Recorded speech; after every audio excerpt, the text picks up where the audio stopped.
Hello students, आप लोग कैसे हो? होप सो आप सब अच्छे होंगे। मैं भी बिल्कुल ठीक हूँ। This is Satish Singh. Welcome to Mount Achievers Academy. आज हम बात करेंगे कि आप मैथ्स के सब्जेक्ट में क्लास 12th में बोर्ड में कैसे आउट ऑफ आउट स्कोर कर सकते हो, मतलब आउट मतलब 80 आउट ऑफ 80 ला सकते हो। आराम आराम से ग्रेजुअली आपको स्टार्टिंग से एंडिंग तक ले जाऊंगा, तो एंड तक बने रहना। साथ ही मैं आपको ये भी बताऊंगा कि आप मेरे पीडीएफ कैसे ले सकते हो ताकि आपके अच्छे स्कोर आ जाए। सबसे पहले चलते हैं एग्जाम फॉर्मेट पर। एग्जाम फॉर्मेट आपका 5 सेक्शन में, जैसा आपको दिख रहा है ABCD।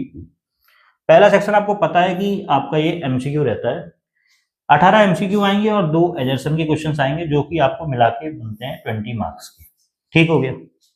उसके बाद आता है आपका very short answer type question, जो कि आपके 5 क्वेश्चन रहेंगे। एक क्वेश्चन का वेटेज रहेगा 2 नंबर, और ये सेक्शन आपका बन जाता है आपका 10 मार्क्स का। सेक्शन सी आपका रहता है शॉर्ट आंसर टाइप क्वेश्चन। ये थोड़ा सा टफ होता है, तो इसके क्वेश्चन रहते हैं 6 और इसका वेटेज टोटल बन जाता है 18 मार्क्स का। और जो सबसे टफ सेक्शन है मैथ्स में, वो है सेक्शन डी। इसका एक क्वेश्चन का ही वेटेज 5 मार्क्स का होता है। 4 क्वेश्चन आते हैं, जो कि बन जाता है आपका टोटल 20 मार्क्स का। लास्ट में सेक्शन ई है, जो कि केस स्टडी बेस्ड है, जिसके 3 क्वेश्चन आते हैं, और ये टोटल वेटेज आपका बनता है 12 मार्क्स का। जो एकदम सही अप्रोच है वो है एग्जाम करते समय सबसे पहले आप सेक्शन डी को करें। इससे होगा कि आपको एक तो 20 मार्क्स का कवर हो जाएगा। फिर आप सेक्शन ए को करें, और इसको करने में आप ज़्यादा से ज़्यादा 1.5 आवर लें। इतने में आपका दोनों सेक्शन हो गया, तो आप समझ लो कि एक तो आप 40 मार्क्स का आप कंप्लीट कर लोगे। साथ ही बच्चे आपके जो है सेक्शन बी और सी, इसको भी आप कोशिश करें कि 40 to 50 मिनट्स में खत्म कर दें। अगर आप ऐसा कर सकते हैं, वैसे ही हो जाता है, क्योंकि दोनों ही सेक्शन इजी हैं, इतना जो है हार्ड नहीं है।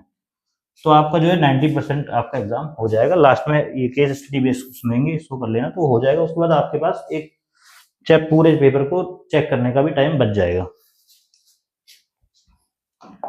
चलते हैं आगे, वेटेज की बात करते हैं। वेटेज की बात इसलिए इंपॉर्टेंट है ताकि आपको ये चीज समझ में आए कि कौन सा चैप्टर इंपॉर्टेंट है, किसको ज्यादा समय देना है, किसको आपको कम समय देना है। आपको पता होगा आपका पूरा मैथ जो है इस तरीके से आपके 6 यूनिट में डिवाइड है। यूनिट 1 है आपका रिलेशन फंक्शन, जो कि आपका 8 मार्क्स का है। एलजेब्रा आता है आपका, जो कि आपका 10 मार्क्स का है। कैलकुलस सबसे ज्यादा आता है 35 मार्क्स का, बहुत ज्यादा प्रैक्टिस मांगता है, और एक तरह से देखा जाए तो बच्चों को टफ टॉपिक ये भी है। और मैं आपके लिए सबके लिए वन शॉट और इंपॉर्टेंट क्वेश्चंस की सीरीज डालूंगा, उससे बाहर आपका एग्जाम आएगा नहीं।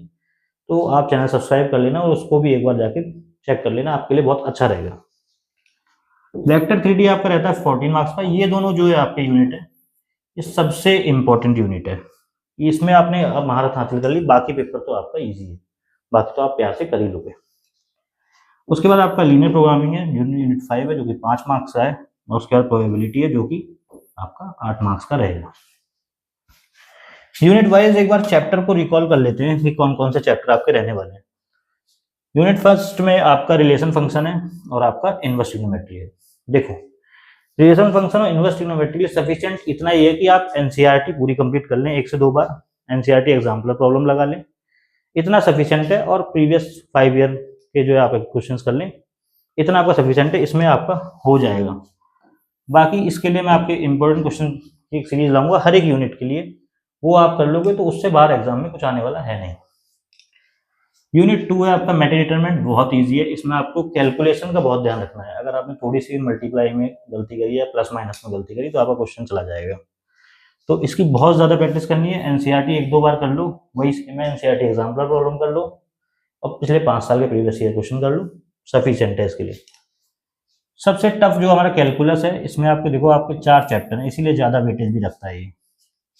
तो कंटिन्यूटी डिफरेंशियबिलिटी है, ये एप्लीकेशन डेरिवेटिव से इंटीग्रल है, एप्लीकेशन इंटीग्रल और डिफरेंशियल इक्वेशन है। 5 चैप्टर है, सॉरी। सो इन 5 चैप्टरों करने के लिए आपको कुछ रेफरेंस बुक की जरूरत पड़ेगी। आप RD शर्मा या RS अग्रवाल लगा सकते हो। आप वो ना करना चाहो तो आप मेरी टेस्ट सीरीज कर लेना, या फिर जो है मेरे मॉक टेस्ट कर लेना, उससे भी आपका काम हो जाएगा। और इसके मॉक टेस्ट चाहिए तो आप मुझे PDF कमेंट कर देना, आपको मैं ड्राइव का लिंक दे दूंगा, ठीक है। यूनिट 4 है वेक्टर 3D। इसके लिए भी आपको जो है RD शर्मा या फिर RS अग्रवाल आप कर लेना है। सफिशिएंट इज वेरी सफिशिएंट हो जाएगा, आपके बहुत सही हो जाएगा ये, ठीक हो गया। एलपी के लिए भी एनसीईआरटी कर लो, एनसीईआरटी एग्जाम्पल कर लो, एग्जाम्पल प्रॉब्लम कर लो, 5 साल प्रीवियस ईयर क्वेश्चन कर लो। सबसे इजी यूनिट ये लगती है, 5 मार्क्स आपका इजी डील है, ये आपका हो जाएगा उतने में।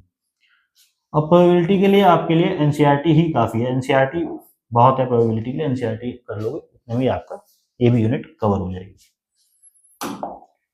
चलिए आगे चलते हैं, स्ट्रेटेजी क्या रहेगी। एनसीईआरटी मस्ट है, एनसीईआरटी एक्सरसाइज पूरी अच्छे से जो कर लेगा उसके लिए तो बढ़िया है, वो एवरेज स्कोर कर लेगा एनसीईआरटी एक्सरसाइज करके। बढ़िया स्कोर लाना है तो पीवाईक्यू कर लो 5 साल की, सीबीएसई या असेंबली पे कर लो, ताकि आपको पैटर्न का सही अंदाजा हो जाए। साथ ही हमारे आप जो है वन शॉट देख लेना, साथ ही हम अपने इंपॉर्टेंट क्वेश्चंस की चैप्टर वाइज सीरीज लाएंगे, ठीक है, उसको आप कर लोगे तो वो भी आपका हो जाएगा बहुत बढ़िया। इससे बाहर पेपर आएगा नहीं, इसकी तो मैं श्योरिटी देता हूँ। हमने ऐसा जो है सेलेक्ट किया है कि आप एक बार कर लोगे उससे बाहर आपका पेपर आना है नहीं। ज्यादा पढ़ने की इच्छा है, रेफरेंस बुक में आप आर डी शर्मा ले लो और आर एस अग्रवाल ले लो, वही बहुत है। मॉक टेस्ट करना है तो आप ओसवाल के कर सकते हो या फिर यूलाइक के कर सकते हो, आप मेरे मॉक टेस्ट भी कर सकते हो, एकदम बिल्कुल सटीक सटीक अप्रोच रहेगा आपके बोर्ड एग्जाम्स के लिए। चलिए आगे चलते हैं।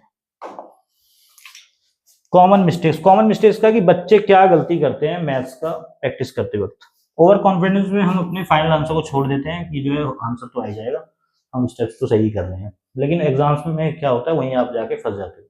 जब भी आप प्रैक्टिस करो तो फाइनल आंसर तक जाओ, उस कॉलम को छोड़ो मत, उसको जो है प्रॉपर फिल करो। स्टेप स्किप नहीं करना है, जल्दीबाजी में करने से क्या होता है आप स्टेप स्किप करते हो ओवर स्मार्टनेस में, वो नहीं करना है, क्योंकि सीबीएसई इसके भी नंबर देती है, स्टेप्स के भी नंबर देती है, तो ये भी आपके लिए बहुत ज्यादा इंपॉर्टेंट है। तीसरा, मैथ्स में आपको पता है यूनिट्स और साइंस बहुत इंपॉर्टेंट है। यूनिट्स अगर आप सिर्फ आंसर लिख के आ जाओगे और यूनिट नहीं लिखोगे तो उसके भी मार्क्स आपके कट जाएंगे। एग्जाम के दौरान ये समझिए कि एक्यूरेसी ज्यादा इंपॉर्टेंट है स्पीड से। ऐसा नहीं है कि आप बहुत जल्दी कर लोगे तो आपका पेपर बहुत तेज करोगे तो बहुत जल्दी पेपर हो जाएगा। पेपर इसी तरीके से सेट किया जाता है कि आपका 3 घंटे में हो जाए, तो जिसको आते हैं क्वेश्चन वो आराम से 3 घंटे में कर लेता है। इस बात पर ध्यान रखें, एक्यूरेसी, क्वेश्चन ज्यादा सही करने की कोशिश करें, ज्यादा क्वेश्चन सही होंगे, स्पीड मैटर नहीं करती, सही क्वेश्चन करो, सही अप्रोच करो, आपका नंबर आ जाएगा। लास्ट में टाइम टेबल, मतलब कि पढ़ें कैसे। सबसे पहले मैं जो एक टाइम टेबल जो मैं खुद भी अपनाता था और आपको भी बता रहा हूँ कि पर डे आपको 1.5 आवर 1.5 घंटा मैथ्स करना है, ये एकदम बिल्कुल सफिशियंट है। 1 आवर आप प्रैक्टिस करो प्रॉपर कॉपी पर, बढ़िया तरीके से प्रैक्टिस करो। 1 आवर आपने प्रैक्टिस करा, उसके बाद 15 मिनट आप इस चीज को देखो कि आपका कौन सा सेक्शन वीक जा रहा है, ताकि आप उसको दोबारा स्टडी करके दोबारा प्रैक्टिस करो। तो 15 मिनट आपका हो गया रिवीजन का, एक बार के लिए अपना मिस्टेक रिव्यू का, ठीक हो गया। और आप 15 मिनट लो फॉर्मूला के लिए, फॉर्मूले को याद करने के लिए, उसकी रिवीजन करने के लिए, ठीक है। फॉर्मूला याद नहीं होगा तो आपसे होगा नहीं मैथ पेपर। इन्वर्स यूनिवर्सिटी में बहुत फॉर्मूले, इंटीग्रेशन में, आपके डिफरेंशिएशन में, एलपी में, फॉर्मूले तो पूरे में है, पूरे चैप्टर्स में है। तो जो है ये क्या करना है कि फॉर्मूले को कंटिन्यू रिवीजन करना है, ताकि आप पेपर में जाके फॉर्मूलाज भूल ना जाओ। प्यारे साथियों, मैथ्स में आउट ऑफ आउट लाने के लिए बहुत प्रैक्टिस चाहिए और साथ में बहुत कंसिस्टेंसी चाहिए। रोज मैंने जैसा आपको बताया कि 1.5 घंटे मैथ को दो, तो वो आपको रोज देना है। ऐसा नहीं कि मतलब डे 1 से आपको एग्जाम टिल डेट तक आपको जो है रोज 1.5 आवर देना ही देना है कंसिस्टेंसी के साथ, तब जाके आप अच्छे अप्रोच पे पहुंच पाओगे। साथ ही सैंपल पेपर आपको लगाना है, कम से कम 20 सैंपल पेपर लगाना है एग्जाम से पहले, ताकि आपको टाइम मैनेजमेंट समझ में आ जाए कि आप उस टाइम के अकॉर्डिंग आप कर पाओगे कि नहीं कर पाओगे, ठीक है। मॉक टेस्ट पेपर लगा लो, आप सीबीएसई सैंपल पेपर कर लो। मैं आपके लिए जो वन शॉट रेडी कर रहा हूँ वो सारे क्वेश्चंस कर लेना। साथ ही इंपॉर्टेंट क्वेश्चन की जो सीरीज है उससे बाहर एग्जाम में कुछ नहीं आएगा, वो कर लेना, वो आपके लिए एकदम बेस्ट हो जाएगा। मैं चाहता हूँ आपके 80 आउट ऑफ 80 आए। अगर आपको मेरी स्ट्रेटजी ठीक लग रही हो, और मैं आपको ये चैलेंज देता हूँ, अगर आप ये चैलेंज एक्सेप्ट करते हो तो नीचे लिखो आई कैन या आई विल या चैलेंज एक्सेप्टेड, जो भी आपको ठीक लगे वो कमेंट करो। और बेस्ट ऑफ लक है आपके एग्जाम के लिए। Be prepared for your exam. मिलते हैं अगली वीडियो में।